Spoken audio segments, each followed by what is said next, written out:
జనసేన అధ్యక్షుడు పవన్ కళ్యాణ్ తాను ఎక్కడి నుండి పోటీ చేస్తాను అనే విషయం, ఎన్నికల షెడ్యూల్ వస్తుందనే ఒక రోజు ముందు వరకు కూడా సస్పెన్స్లో కొనసాగించుకుంటూ వచ్చారు.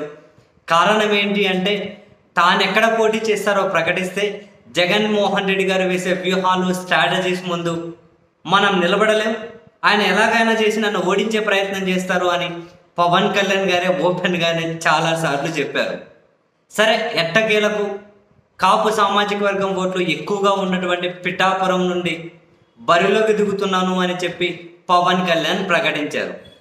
సరే, పవన్ కళ్యాణ్ ప్రకటిస్తే ప్రతి నియోజకవర్గంలోనూ వైఎస్ఆర్ కాంగ్రెస్ పార్టీకి ఒక స్ట్రాటజీ ఉంటుంది.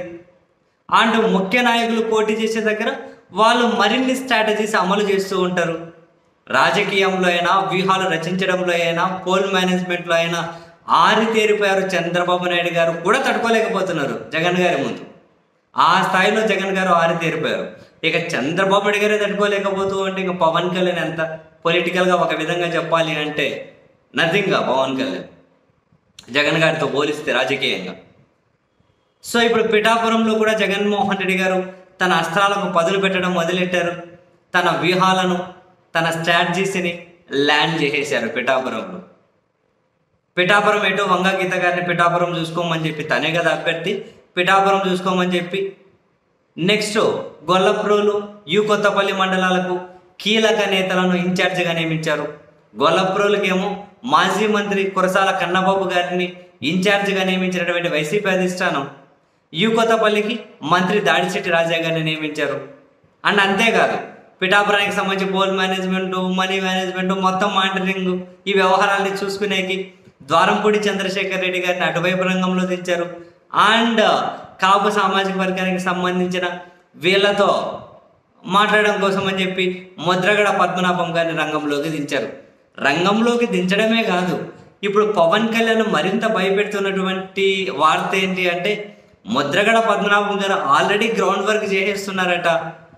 పవన్ కళ్యాణ్కి మనం ఎందుకు ఓటేయాలి, కాపులను తీవ్రంగా అవమానించి మనం ఎవరి మీద అయితే ఫైట్ చేశామో, మన హక్కులను ఎవరైతే చిదిమేశారో, ఆ చంద్రబాబు నాయుడు గారు ముఖ్యమంత్రి అయ్యేకి పవన్ కళ్యాణ్ పనిచేస్తే మనమంతా ఎందుకు వెళ్ళాలి? ఆ ప్రాతిపదికన ఓటు వేయడం మూర్ఖత్వం, కరెక్ట్ కాదు.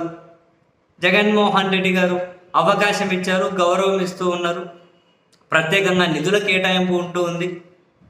మన గౌరవం మనం నిలబడుకునే దగ్గర సరే, మనకు రాజ్యాధికారం అని చెప్పి ఇంకా ఆ పరిస్థితి వచ్చినప్పుడు తర్వాత చూద్దాం. ఇప్పటికైతే లేదు. జగన్ వర్సెస్ చంద్రబాబు ఎన్నికలు, అది అందరికీ తెలుసు.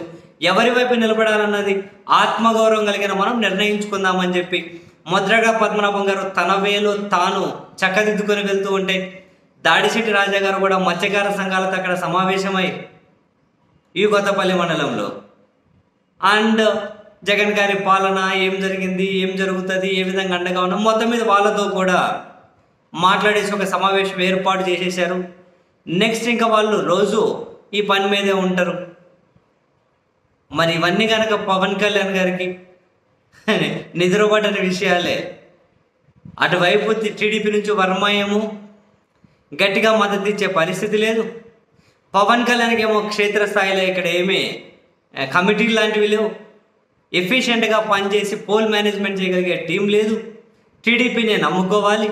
జగన్మోహన్ రెడ్డి గారు ఏమో కింద మండలాల వరకు కూడా ప్రముఖులకు బాధ్యతలు అప్పగించేశారు. మరేంటి ఇప్పుడు పరిస్థితి? ఇంకా పవన్ కళ్యాణ్ ఇక్కడ కనుక మళ్ళీ పాజిటివ్ సంకేతాలు కనిపించకపోతే నియోజకవర్గాన్ని మార్చుకోవాల్సి ఏమైనా వస్తుందేమో అని చెప్పి తెలుగుదేశం పార్టీ వాళ్ళు పంచులేస్తుండడం మనం గమనించవచ్చు. ఆ స్థాయిలో ఈవెన్ వర్మ కూడా సహకరిస్తాను అని అంటూనే మా క్యాడర్ సహకరించారు అనే విధంగా ఆయన కూడా కామెంట్ చేస్తూ ఉన్నారు. మరి ఇటువంటి పరిస్థితుల్లో 2-3 రోజుల్లో 2 రోజులు ఏమో పవన్ కళ్యాణ్ పిఠాపురం వెళ్తూ ఉన్నారు కదా, మరి పరిస్థితుల మీద ఒక అంచనాకు వస్తారేమో అని ఇప్పుడు మళ్ళీ సర్వేలు చేస్తూ ఉన్నారు. తన అభ్యర్థిగా ప్రకటించిన తర్వాత ఇదంతా క్లారిటీ వచ్చిన తర్వాత పిఠాపురంలోనే కంటిన్యూ చేస్తారా, లేకపోతే చివరి నిమిషంలో మళ్ళీ ఏమైనా కనుక మారే పరిస్థితి వస్తుందా చూద్దాం.